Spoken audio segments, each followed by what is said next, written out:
Ju përshëndes të nderuar miq, kudo që jeni, ja po takohemi përsëri. Dëshiroj t'ju apeloj, dëshiroj t'ju bëj thirrje që të abonoheni në kanalin tim, që të mund t'i përcjellni videot e mia. Dhe do isha jashtëzakonisht falënderues ndaj juve. Çka na mëson Zoti në Kur'an? Zoti në Kur'an na mëson se nuk është cilësi e Islamit, pra se nuk është karakteristikë e Islamit dhuna, shtypja, shtrëngimi, detyrimi, imponimi dhe mbi të gjitha terrori.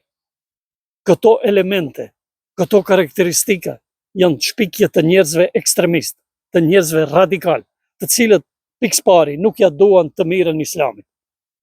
Për arsye se po t'ja deshin të mirën Islamit, ata do të vepronin konform urdhrave të Zotit, të cilat janë bukur të sqaruara të gjitha në Kur'an. Sepse e vërteta se Kur'ani është shpallje hyjnore. Kjo, si e tillë, mund të shpaloset, mund të ndriçohet, mund të zbatohet atje në një diskurs të lirë, paqësor, në një shoqëri të lirë dhe të hapur, pa luftë, pa terror, pa detyrim, pa imponim, pa shtrëngim, sepse këto nuk janë cilësi të Islamit. Dhe për të arritur këtë, shoqëritë islame duhet të modernizohen në kuptimin që të jenë të gatshëm, që të diskutojnë dhe të dialogojnë me të tjerët që i rrethojnë. Sepse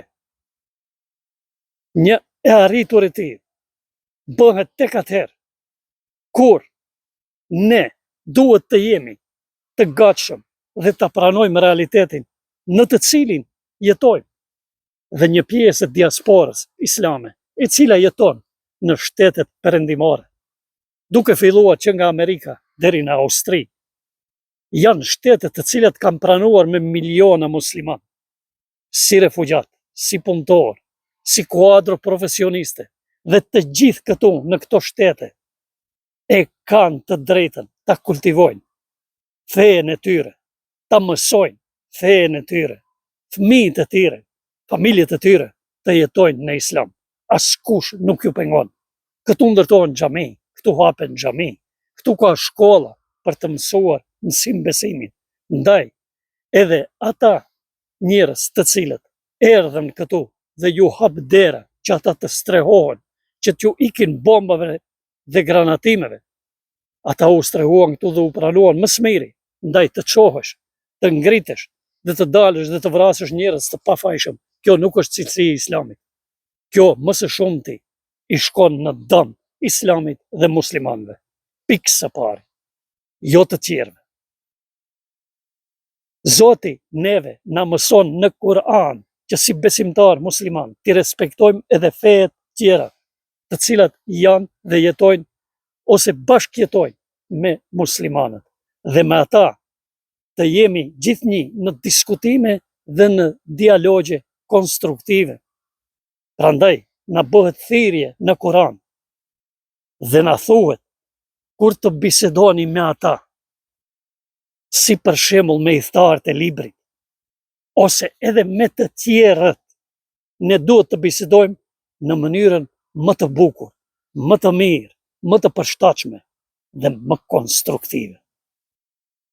Zoti në Kur'an na mëson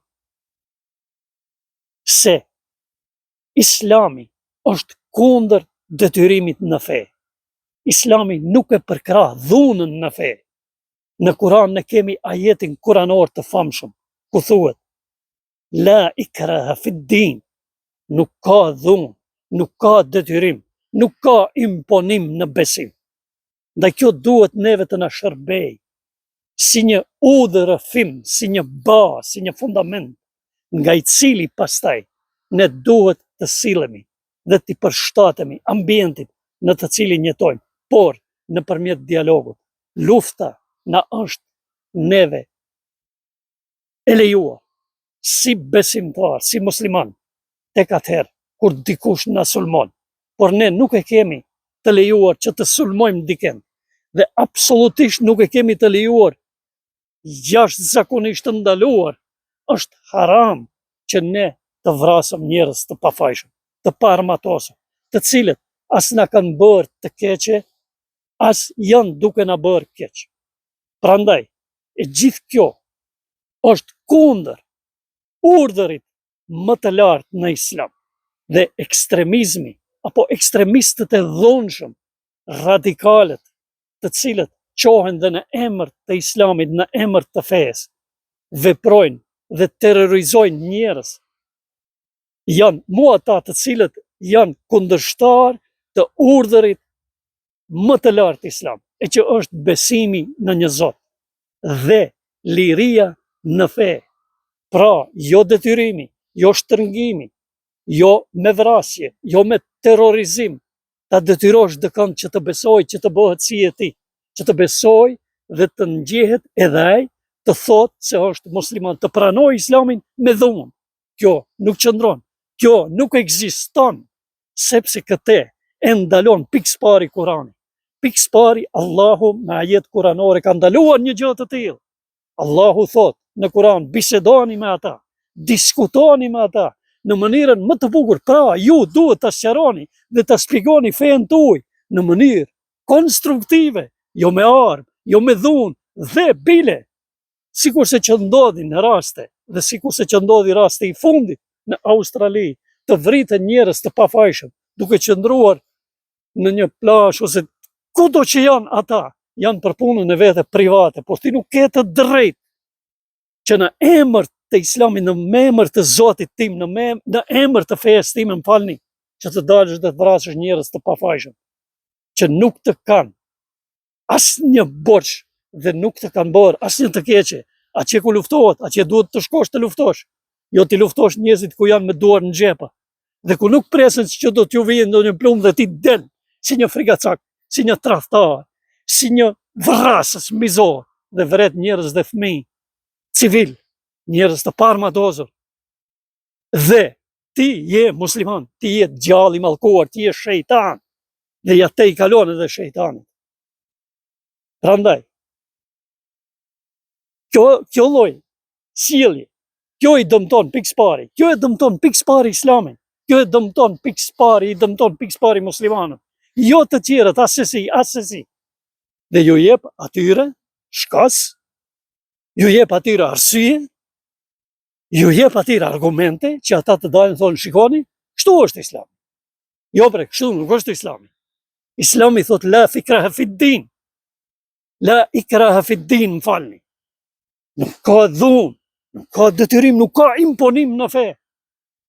Unë e kam të drejtën të besoj ose të mos besoj, sepse këtë të drejtë ma ka dhënë Zoti bre krijuesi dhe më thot në Kuranin tim famëlar, dhe të thot edhe ty që thirrësh në Islam dhe vret dhe terrorizon dhe thua jam musliman. Ja çka të thot.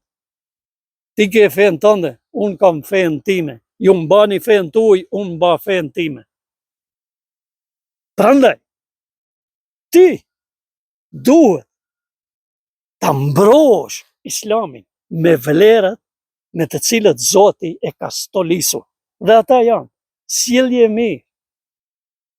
Dhe ata janë sjellja me ambientin.